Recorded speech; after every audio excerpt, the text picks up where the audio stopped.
अस्सलाम वालेकुम वरहमतुल्लाहि वबरकातुहू। जी नाज़रीन, ब्रेक से पहले हम बात कर रहे थे कि जब इंसान सब्र करता है तो उसके बदले में जन्नत में उसके लिए घर बना दिया जाता है।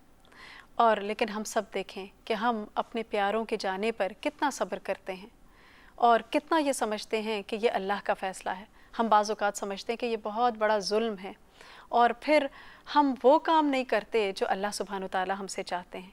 बल्कि बाज़ औक़ात तो क्या होता है, हमें ये फ़िक्र ही नहीं होती कि अल्लाह क्या चाहते हैं। हम लोगों को दिखाने के लिए काम कर रहे होते हैं, लोगों को राज़ी करने के लिए। लोग क्या कहेंगे, इसको तो कोई दुख ही नहीं है, इसको तो कोई गम ही नहीं है और ये तो रो ही नहीं रहा, और बाज़ औक़ात ज़बरदस्ती रोने लगते हैं। तो हम क्या इंसानों की ग़ुलामी में पड़े हुए हैं। हर चीज़ हम इंसानों के लिए कर रहे हैं, जो वो चाहते हैं हम करते हैं और जो हमारा रब चाहता है हम वो नहीं करते। हम देखते हैं कि सहाबियात की मिसाल हमें मिलती है कि जब उनके किसी बच्चे का इंतकाल हुआ तो वो क्या करती थीं।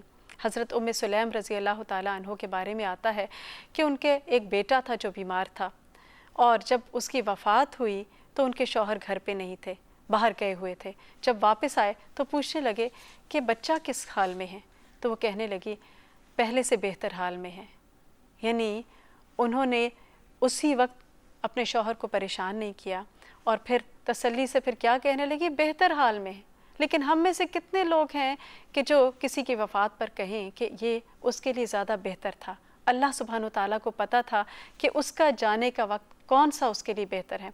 हमें तो वो जाने वाला याद ही नहीं रहता और हम अपने रोने धोने में लगे रहते हैं, हमारा क्या बनेगा, हम कैसे ज़िंदगी गुजारेंगे, और उस मरने वाले को भूल जाते हैं जो उस वक्त कब्र में पड़ा होता है। तो वो वक्त उस जाने वाले के लिए बहुत सख्त वक्त होता है। उस वक्त उसको हमारी दुआओं की ज़रूरत होती है, क्योंकि कब्र में जाने के बाद सवाल जवाब का सिलसिला शुरू हो जाता है और वो सबसे आखिरी आजमाइश है जो मोमिन के ऊपर होती है। फिर उसके बाद क़यामत का मरहला है, क्योंकि जो इंसान इस दुनिया से चला जाता है उसकी क़यामत उसी वक्त शुरू हो जाती है। तो उस वक्त जाने वाले की फ़िक्र करनी चाहिए और उसके लिए दुआएं करनी चाहिए, उसकी बख्शिश की दुआएं, उसके आसानी की दुआएं।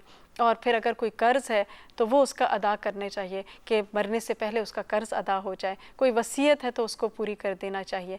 फिर इसके साथ साथ उसके लिए सदका खैरात और उसके लिए दुआएं, क्योंकि यही तोहफ़े होते हैं जो उसके काम आते हैं। लेकिन हम उसको छोड़कर हम अपनी फ़िक्र में लग जाते हैं। फिर इसी तरह अल्लाह के रसूल सल्लल्लाहु अलैहि वसल्लम ने फरमाया कि जो शख्स गिरेबान फाड़ता है, गालों पर तमाचे मारता है, जाहिलियत की तरह चीखता चिल्लाता है और बैन करता है, वो मेरी उम्मत में से नहीं। यानी अगर किसी के वफ़ात के मौके पर इंसान सब्र नहीं करता और जज़ा फ़ज़ा करता है, चीखता चिल्लाता है और बैन करता है, तो उसके लिए आप सल्लल्लाहु अलैहि वसल्लम ने बरात का इज़हार किया कि वो मेरी उम्मत में से नहीं है। तो ये बहुत सख्त बात है और इसके ऊपर भी सोचने की ज़रूरत है। इसी तरह हम देखते हैं कि एक मरतबा आप सल्लल्लाहु अलैहि वसल्लम के नवासे की वफ़ात हो रही थी। वफ़ात यानी मरने के करीब थे, तो बेटी ने आपको बुला भेजा, तो आपने जवाब ने दिया कि उनको कहलवा भेजा कि चाहिए कि सब्र करें और अजर की तवक्को रखें।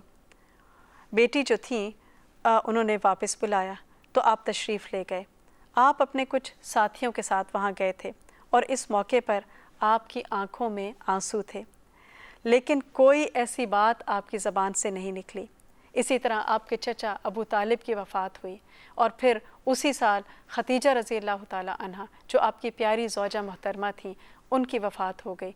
और एक ही साल में इतने गम मिले कि उस साल को आमुल हुज़न करार दिया गया। फिर उसी साल आप देखें कि ताइफ़ के सफ़र पे आप गए और वहाँ पर फिर आपके साथ क्या क्या सलूक हुआ। लेकिन जब जिब्रील अलैहिस्सलाम आए और उन्होंने कहा कि अगर आप हुक्म दें तो मैं इन लोगों के ऊपर इन दोनों पहाड़ों को मिलाकर इन लोगों को पीस दूँ, जो उन्होंने बर्ताव किया। लेकिन आपने क्या फरमाया कि नहीं, हो सकता है कि इनकी नस्लों में मुसलमान पैदा हो। आप कितने हरीस थे। तो उस वक्त जब आपने सब्र किया तो वापस जब आप जा रहे थे तो रास्ते में अल्लाह सुब्हानो ताला ने जिन्नों की एक जमात को भेजा और उन्होंने कुरान सुनकर इस्लाम कबूल कर लिया। और फिर उस सब्र का बदला क्या मिला कि अल्लाह सुब्हानो ताला ने आपको मेराज नसीब की। वो जो ताइफ़ के सफ़र में आप जा रहे थे बेयारो मददगार और सड़क के दोनों तरफ लोग खड़े گئے ہوئے تھے اور آپ کو پتھر مار رہے تھے، بے بسی کا عالم تھا، تو اس پر جب آپ نے صبر کیا تو اللہ سبحانہ و تعالیٰ آپ کو بلندیوں پر لے گئے، ایسی بلندیاں کہ کوئی انسان اور کوئی فرشتہ اور کوئی جاندار وہاں نہیں جا سکا، تو اللہ سبحانہ و تعالیٰ نے یہ ریوارڈ دیا۔ تو انسان جتنی مشکل کے اوپر جب صبر کرتا ہے تو اللہ سبحانہ و تعالیٰ اس کا درجہ بلند کر دیتے ہیں۔ تو ایک مومن جو ہے وہ کیسا ہوتا ہے؟ وہ اندر سے دکھی ہوتا ہے، غم سے بھرا ہوتا ہے، لیکن وہ اس چیز کو، اپنے رویے کو پازیٹیو رکھتا ہے، وہ اس غم کو اپنے اوپر طاری نہیں کر دیتا کہ وہ کچھ بھی کرنے کے قابل نہ رہے، جو کام اور جو ذمہ داریاں اس کی ہوتی ہیں وہ ان کو ادا کرتا ہے اور خوشی سے ادا کرتا ہے اور اپنے غم کو بہت طول نہیں دیتا۔ تو یہ دراصل صبر ہے جو اللہ سبحانہ و تعالیٰ کو مطلوب ہے۔ تو اللہ سبحانہ و تعالیٰ ہمیں بہترین صبر کی توفیق عطا فرمائیں اور ہم سے راضی ہو جائیں۔ وآخر دعوانا ان الحمد للہ رب العالمین، سبحانک اللہم و بحمدک، اشہد ان لا الہ الا انت، استغفرک و اتوب الیک۔